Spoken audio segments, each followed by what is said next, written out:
Times Virtual Academy में खुश आमदीद. I am Aftab Hussain Samo. Today is lecture number 25 and the topic is the current affair of Oceania continent. In last lecture we discussed about, in 24 lecture we discussed about the Commonwealth of Australia. In that lecture we discussed the regions, the states of Australia. ठीक त ही जेको पाण last lecture में हिनी खे discuss कयोसीं, मां थोरो रिपीट कयां थो पियो जीअं तव्हांखे थोरो सम्झ में अचे.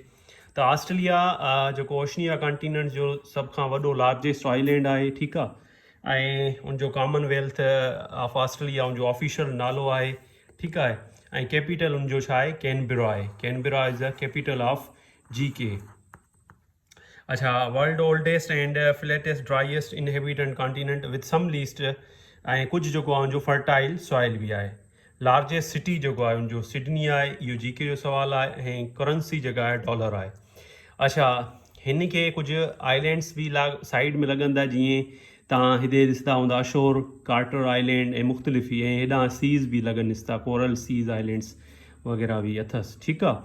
उनजे बारे में उनखां पोइ पाण जेको आहे पढ़ियासीं ऑस्ट्रेलिया जे बारे में. त पहिरियां जेके हुआ उतां जा जेके हुआ साउथ ईस्ट एशिया खां 50,000 खां 65,000 साल अॻु में आया ऐं उते रहिया. पोइ डच आया पहिरियां, पोइ ब्रिटिश आया 1788 में. उन्हनि जेको आहे हिते न्यू साउथ वेल्स में पंहिंजी कॉलोनी ठाही. उनखां पोइ 5 ॿियूं जेके आहिनि एडिशन्स में कॉलोनियूं ठाहियूं. अहिड़े तरीक़े सां उहे आया. अच्छा, हिन जूं 6 स्टेट्स आहिनि ऐं 10 टेरिटरीज़ आहिनि. त उहे पाण जेके आहिनि डिस्कस कयूंसीं. ठीकु आहे.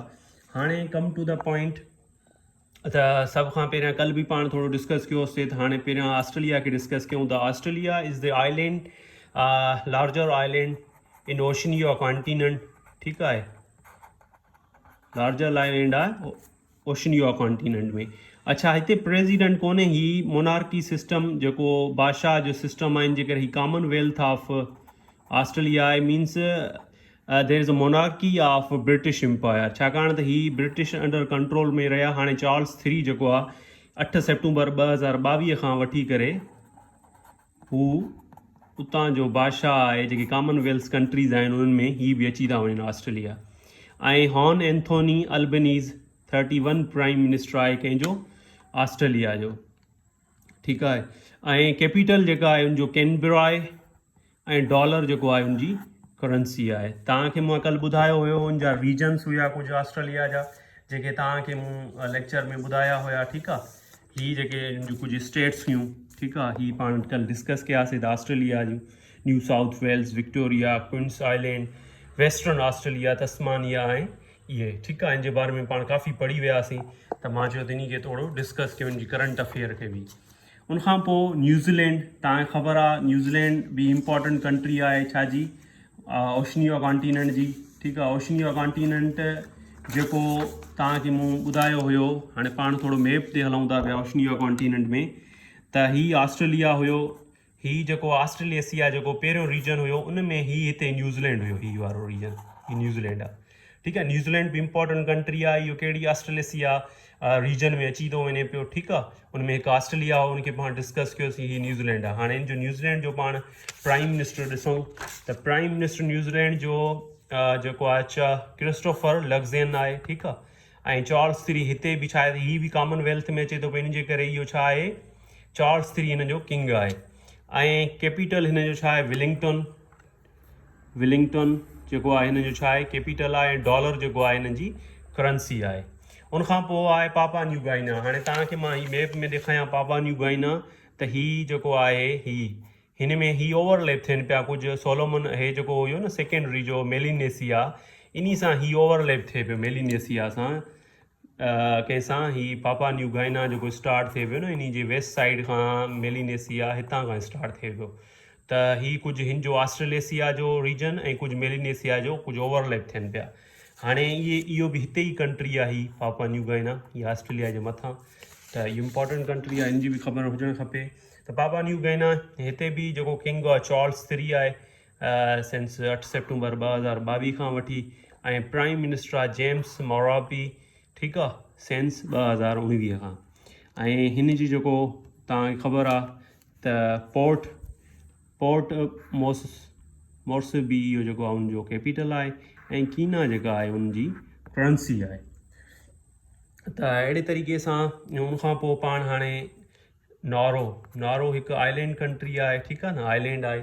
ऐं जेको आहे नारो मतिलबु only nation in Oceania and the world with which has de facto capital. हिन जो छा आहे, डी फैक्टो कैपिटल। इट्स जी के सवाल, ठीकु आहे न, इहो जी के जो सवाल अची बि सघे थो पियो। ऐं ॿियो हीअ आइलैंड नेशन आहे, ठीकु आहे, इहा बि तव्हांखे ख़बर हुजणु खपे। अच्छा, हिन जो जेको डेविड एडिंगन, इहो छा आहे, हिन जो प्रेसिडेंट आहे, काओं आहे 17हों प्रेसिडेंट, हिन जो प्राइम मिनिस्टर कोन्हे। अच्छा, यरन हिननि जी जेका आहे छा आहे, कैपिटल आहे। ऐं ऑस्ट्रेलियन डॉलर्स जेका आहे हिन जी, माना ऑस्ट्रेलिया जी जेका करंसी आहे उहा बि हिते हलंदी आहे।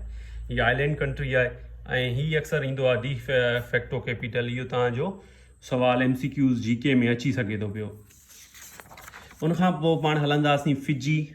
हाणे फिजी बि मां तव्हांखे ॿुधाईंदो हलां त हीअ जेको आहे मेलिनेसिया में, उहो हिते आहे मेलिनेसिया, हीअ आहे न फिजी, ईस्टर्न साइड जो अथसि, मेलिनेसिया जो ईस्टर्न साइड वारो कंट्री आहे फिजी। अच्छा, फिजी में तक़रीबन राउंड अबाउट 332 आइलैंड्स आहिनि, ठीकु आहे। हाणे हुन जो प्रेसिडेंट आहे रोतू निकामा ऐं रोतू निकामा लाला बलावू, ठीकु आहे। इहो हिन जो जेको आहे प्रेसिडेंट आहे ऐं प्राइम मिनिस्टर सेतावनी रबूका, ठीकु आहे, हिन जो प्राइम मिनिस्टर आहे। ऐं कैपिटल सावा, इहो बि GK जो सवाल आहे। तक़रीबन MCQs में कैपिटल हिन जा करंसीज़ या अहिड़ियूं शयूं ॾींदा नी, ठीकु आहे। त हीअ तव्हांजो जेके मुख़्तलिफ़ टेस्टूं ईंदियूं उन्हनि में इहे शयूं तव्हांजे कमु ईंदियूं। अच्छा, फिजियन डॉलर हिननि जी छा आहे, करंसी आहे। उनखां पोइ हिन में जेके हूं त 232 आइलैंड्स आहिनि, पर मोस्ट प्रॉबली जेका 87% पॉपुलेशन रहे थी हिन ॿिनि आइलैंड्स में रहे थी, 1 ऐं 2। हीअ आहे ही वितू लेवू, ॿियो मनावू लेवू, ठीकु आहे। इहे these two are islands which consist of 87% population of this Fiji. The Fiji is a island country in Oceania, ठीकु आहे। त इन पॉपुलेशन जेका हिन ॿिनि जेके आहिनि आइलैंड्स में 87% पॉपुलेशन हिन जी रहे थी पई। उनखां पोइ आहे वनातू बि हिकिड़ो जेको आहे कंट्री आहे, ठीकु आहे।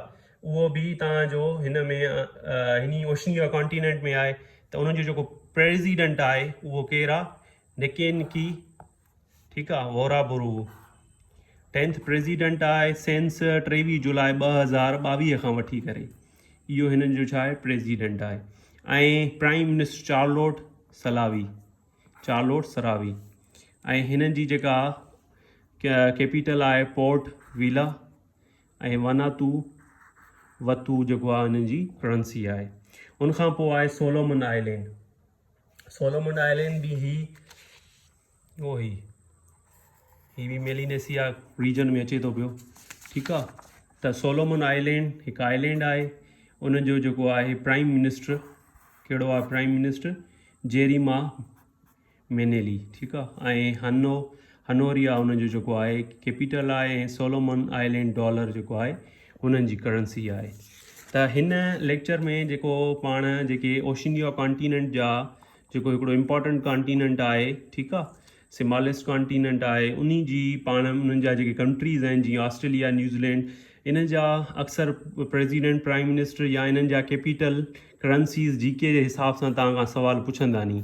जीअं ऑस्ट्रेलिया जी उहा कैपिटल कहिड़ो आहे, कैनबरा आहे। ऐं उन्हनि जो जेको आहे प्रेसिडेंट कहिड़ो आहे, उते प्रेसिडेंट कोन्हे, उते किंगशिप आहे, मतिलबु उते जेको मोनार्की जेका आहे बादशाह आहे त कंहिंजी लंडन वारा UK वारनि जी चार्ल्स 3 आहे, ठीकु आहे, छो त कॉमनवेल्थ आहे। न्यूज़ीलैंड में बि चार्ल्स 3 आहे, पर हुनजो प्राइम मिनिस्टर चेंज आहे। तव्हांखे ख़बर आहे पहिरियों जेका हुई हिननि जी लेडीज़ हिन खां अॻु में न्यूज़ीलैंड जी जेका लेडी हुई, जेका फर्स्ट लेडी हुई, जेका मतिलबु after Benazir Bhutto the second one lady who give birth to his baby being a prime minister, एंडियन, ईअं मतिलबु हुनजो नालो हुयो, ठीकु आहे। त उहा मतिलबु हिकिड़ी प्राइम मिनिस्टर हुई। ऐं उहो लास्ट में MCQ सवाल बि आयो। त हाणे जेको आहे हुनजो क्रिस्टोफर लग्ज़ेन आहे ऐं कैपिटल जेको आहे विलिंगटन आहे ऐं डॉलर हुनजी करंसी आहे। ऐं पापा न्यू गाइना इहो बि अची सघे थो, उते बि जेको आहे कॉमनवेल्थ में इहो अचे थो पियो। ऐं हिननि जी जेको आहे पोर्ट मोज़ेबी इहो कैपिटल आहे। ऐं कीना जेको आहे उन्हनि जी करंसी आहे। त हीअ तक़रीबन तव्हांजा न GK जा सवाल आहिनि। ऐं हीअ जेके प्रेसिडेंट या प्राइम मिनिस्टर आहिनि, इहे तव्हांजा ईंदा नी करंट अफेयर में सवाल। त दीज करंट अफेयर पेपर जेको आहे ही जेके तव्हांजा प्रेसिडेंट प्राइम मिनिस्टर ॿई जी के ऐं करंट अफेयर ॿिन्हिनि खे कवर कनि था। त ही प्राइम मिनिस्टर तव्हांजा करंट अफेयर जे सवाल में अची सघनि था, ऐं ही जेके आहिनि तव्हांजा कैपिटल ऐं करंसीज़ तव्हांजा जी के जे सवाल में अची सघनि था पिया। सो नारो जेको आहे सिमालिस कंट्री आहे, आइलैंड कंट्री आहे, ऐं उन जो डिफेक्टो कैपिटल आहे दुनिया में हिकिड़ो, त इन मां बि सवाल अची सघनि था त भाई इन जो कैपिटल छा आहे, कैपिटल इन जो यूएन आहे। सो इट्स ऑल अबाउट जेको आहे the current affair of Oceania continent, and in hope you understand this. Thank you.